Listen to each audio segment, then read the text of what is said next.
Parliament की कानून साजी चलेगी या सुप्रीम कोर्ट का फैसला, ऊंट किस करवट बैठना है।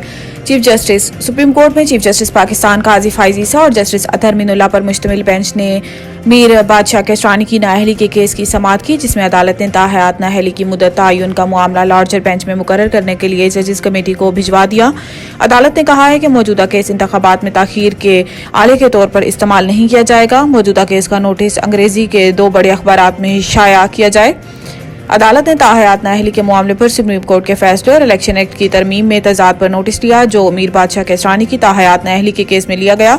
चीफ जस्टिस ने सवाल किया है कि मीर बादशाह केसरानी की नाअहल क्यों किया गया। इस पर वकील दरख्वास्त गुजार ने कहा है कि मीर बादशाह केसरानी को जाली डिग्री की बुनियाद पर 2007 में नाअहल किया गया, लेकिन हाई कोर्ट ने 2018 के इंतखाबात लड़ने की इजाजत दे दी। मीर बादशाह केसरानी को आर्टिकल 62(1)(f) के तहत नाअहल किया गया था। चीफ जस्टिस ने कहा है कि इलेक्शन एक्ट में तरमीम किसी ने चैलेंज नहीं की। जब इलेक्शन एक्ट में तरमीम चैलेंज नहीं हुई तो दूसरा फरीक इस पर इन्हिसार करेगा। इलेक्शन एक्ट में आर्टिकल 232 शामिल करने से तो ताहयात नाअहली का तस्वुर खत्म हो गया है। जस्टिस काजी फाइज ईसा ने कहा है कि इंतखाबात सर पर हैं। रिटर्निंग अफसर, इलेक्शन ट्रिब्यूनल और अदालती इस मुकमसे में रहें कि इलेक्शन एक्ट पर इन्हिसार करें या सुप्रीम कोर्ट के फैसले पर। भारतीय सुप्रीम कोर्ट मकबूजा कश्मीर की खसूसी हैसियत बहाली की दरखास्त मुस्तरद, 5 अगस्त 2019 का फैसला बरकरार। भारतीय सुप्रीम कोर्ट के चीफ जस्टिस DY चंद्राचद ने का फैसला सुनाते हुए कहना था कि भारत को तस्लीम करने के बाद जम्मू कश्मीर कोई अंदरूनी खुद मुख्तारी नहीं रखता। आर्टिकल 370 का इतलाक आर्जी था। आइन के आर्टिकल 1 और 370 के मुताबिक मकबूजा जम्मू कश्मीर भारत का अहम हिस्सा है। फैसले में कहा गया है कि जम्मू कश्मीर असम्बली का मकसद बॉडी बनाना नहीं था। आर्टिकल 370 जम्मू कश्मीर की शमूलियत को मुंजमिद नहीं करता। सुप्रीम कोर्ट ने 5 अगस्त 2019 को मोदी सरकार का आर्टिकल 370 मनसूख करने का फैसला बरकरार रखते हुए कहा है कि सदर के पास किसी भी आइन की मनसूखी का इख्तियार मौजूद है।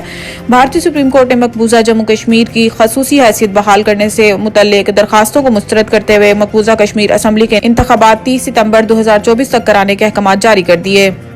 पार्लियामेंट और मीडिया में दहशतगर्दों की हिमायती आवाज को कुचलना होगा। इस्लामाबाद पुलिस लाइन में पासिंग आउट तकरीब से खिताब करते हुए निगरान वज़ीर दाखिला सरफराज बुगटी ने कहा है कि पाकिस्तान के खिलाफ मजहब के नाम पर जारी जंग का मजहब से कोई ताल्लुक नहीं। पाकिस्तान का मतलब ला इलाहा है।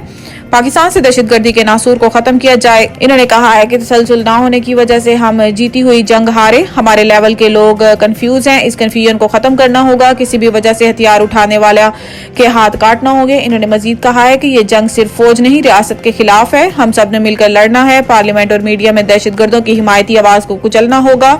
हमारा सबसे बड़ा मसला बतौर सोसाइटी करप्शन है। गैस दुनिया भर में महंगी, यहाँ भी मजीद महंगी होने का इम्कान। चेयरमैन ओगरा मसरूर खान ने गैस टैरिफ बढ़ाने के मामले की समाअत की, जिसमें तमाम स्टेक होल्डर्स ने अपना अपना मौक़िफ़ पेश किया। सुई नॉर्दर्न ने गैस नरखों में दोबारा 131% इजाफा मांग लिया। इससे कबल 1 नवंबर से गैस टैरिफ बढ़ाया जा चुका है। चेयरमैन ओगरा मसरूर खान का कहना था कि तमाम स्टेक होल्डर्स का मौक़िफ़ सुन लिया है। अगली समाअत पेशावर में होगी, जिसके बाद सिफारिशात हुकूमत को भिजवा देंगे। मसरूर खान का कहना था कि गैस की कीमतों में इजाफे का हतमी ऐलान हुकूमत करती है, लेकिन हमारे नज़दीक सार्फिन का मफाद अव्वलीन है।